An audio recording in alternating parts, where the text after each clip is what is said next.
Aujourd'hui, je me suis rendu compte qu'au final, je suis penchée. Je me suis rendu compte qu'au final, je n'avais jamais présenté mes animaux clairement.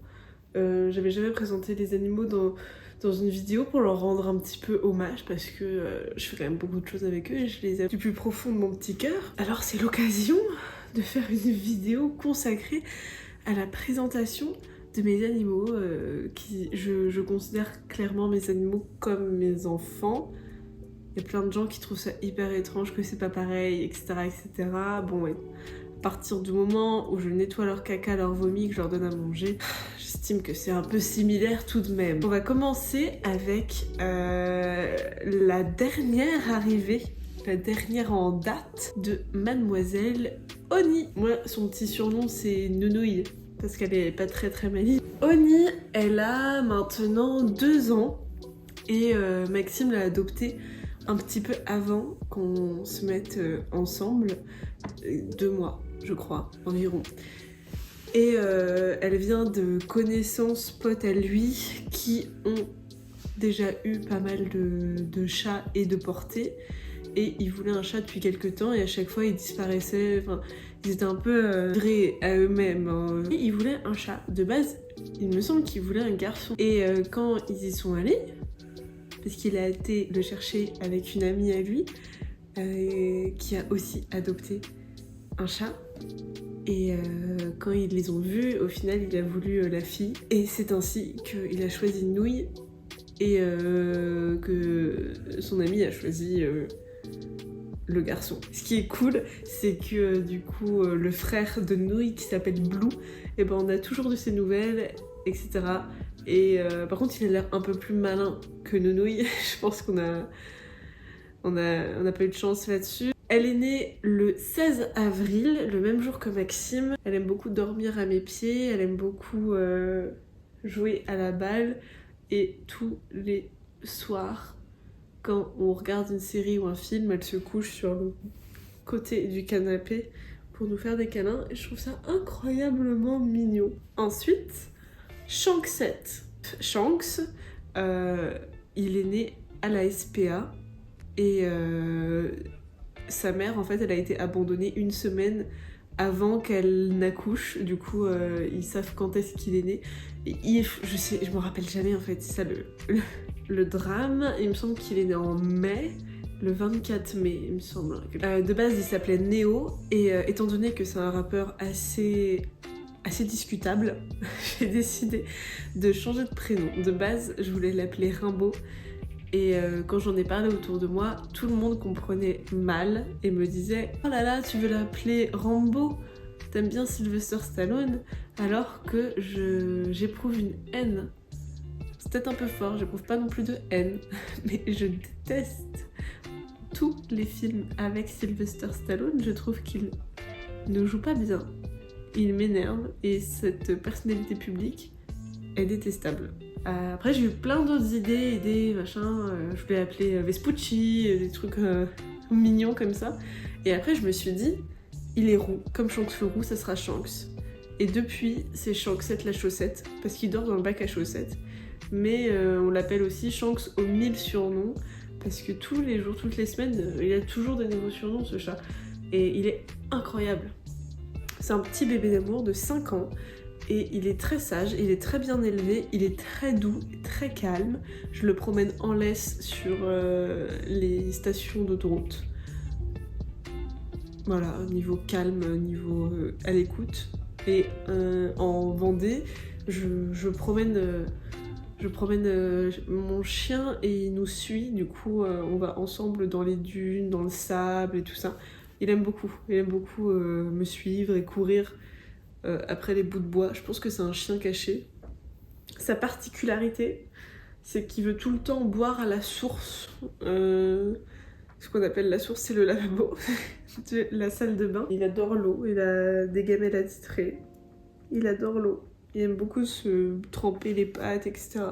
Il est un peu chelou. Il a son propre oreiller dans notre lit. Il dort collé entre nous, en fait. Et la nuit, c'est soit moi, soit Maxime. On le prend dans nos bras et il dort dans nos bras. Et je trouve ça adorable. Ensuite, on va terminer avec ma petite beauté, ma Leia d'amour qui est juste là, à mes pieds. Elle est tout le temps collée à moi, je l'aime beaucoup. Un petit chien qui a maintenant 9 ans et on dirait qu'elle n'en a que 2. Je sais qu'elle fait très jeune pour son âge, elle est un peu comme sa mère. Un berger blanc suisse qui vient de l'élevage de Lèche de la Tournelle. Pas du tout, du Bois des Ternes, je confonds avec Indy. Et j'en ai parlé dans une vidéo précédente un petit peu. Donc Leia est une chienne qui a été abandonnée quand elle avait environ un peu moins d'1 an et demi parce que ses maîtres divorçaient. Et c'était la chienne qu'ils avaient offert à leur fille de 8 ans. Y'a rien qui va. Et elle vient du coup du sud. Pas dans le sud, Gap, c'est dans le sud. Ils habitaient dans le sud, ces gens. Et du coup, elle était dans les montagnes, à Gap. Et ces gens-là, ils ont divorcé. Bref, ils l'ont voulu la mettre à la SPA, ils l'ont fait stériliser, etc. juste avant. Et ils sont allés jusqu'à la SPA pour faire les papiers pour l'abandonner, quoi. Vraiment, on est sur des gens nickel. Et sauf que la personne de la SPA connaissait, enfin forcément tu regardes la puce, et connaissait l'élevage en fait. Et ils ont pris contact ensemble, et Monsieur Touretta, qui à l'époque a dit non, il n'y a aucun de mes chiens qui va aller à la SPA, vous le gardez, je vais vous trouver une famille d'accueil.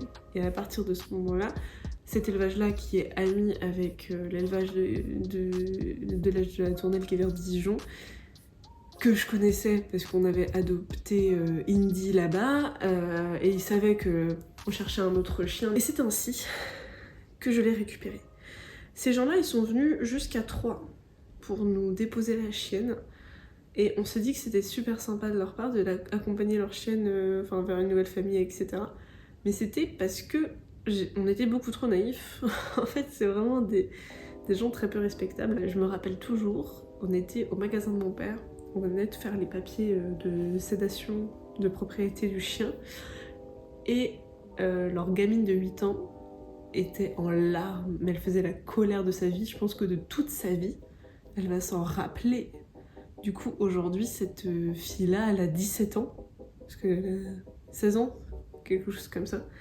Et je pense qu'elle s'en rappelle encore qu'elle est allée à Troyes pour abandonner son chien, et que sa mère, elle était au téléphone pour dire « Oui, on dépose vite fait le chien, et on va faire les magasins d'usine comme prévu. » Et là, je me suis dit, c'est une première fois où j'ai vu la cruauté, la méchanceté gratuite comme ça. C'est vraiment des gens profondément méchants. Ils divorcent, ils abandonnent le chien de leur fille parce qu'elle était trop... Ah oui, parce qu'elle était hyper active, agressive et peureuse. Et en fait, on s'est rendu compte qu'elle avait peur de quand on criait... genre à table, elle avait peur, elle faisait pipi dessus. Elle avait peur des chaussures, elle avait peur du papier journal, elle avait peur de la laisse. Elle volait. La nourriture aussi. Donc c'était un chien... tous ces éléments-là, on s'est dit c'est pas possible, elle était forcément frappée, elle était forcément pas très bien nourrie, et en fait il la faisait jamais sortir. Du coup forcément, tu frappes ton chien, il a peur, et il est hyper actif si tu ne le sors jamais. Elle savait son prénom, qui c'était pas le même prénom, c'est un peu son dead name quoi. Pendant longtemps, maintenant on le reconnaît plus, donc on peut le dire. C'était Julia. Et je m'appelle Juliette, du coup je trouvais ça bête. Elle reconnaissait même pas son prénom, elle savait pas assise, elle savait pas coucher, elle savait pas bouger, elle savait rien du tout. Et du coup elle a mis énormément de temps à reprendre confiance en elle. Quand on l'a eue, elle était jaune, elle avait des boules de poils, elle n'était pas brossée depuis des mois, et elle avait le poil court parce qu'ils avaient d'autres chiens qu'ils ont pas abandonnés parce que c'était des petits chiens, c'était un Shar-Pei et un Bulldog. Et je pense qu'ils prenaient la même brosse, c'est les brosses coupe-poils. Et du coup, elle avait les poils courts sur le corps, mais pas sur les cuisses ni derrière les oreilles. Enfin, c'est des gens détestables. Franchement, heureusement qu'ils l'ont abandonnée et que je l'ai. Parce qu'elle aurait eu une vie de misère. Mais bon, après, comme dirait son ancienne propriétaire, on a essayé, j'ai essayé de la garder, mais en appartement, c'est pas facile d'avoir un chien. Ouais, faut la sortir de l'appartement. Faut sortir dans la rue, qu'est-ce que c'est compliqué de promener un chien et d'avoir des responsabilités. Et dites-vous que cette femme a un enfant. J'espère qu'elle n'en a pas eu d'autres. Bref, début de vie assez chaotique pour ma petite Lévé d'amour. Je suis dépitée de la cruauté humaine. Bref, Léa, elle est née le 26 mars. C'est un bélier, un véritable petit cœur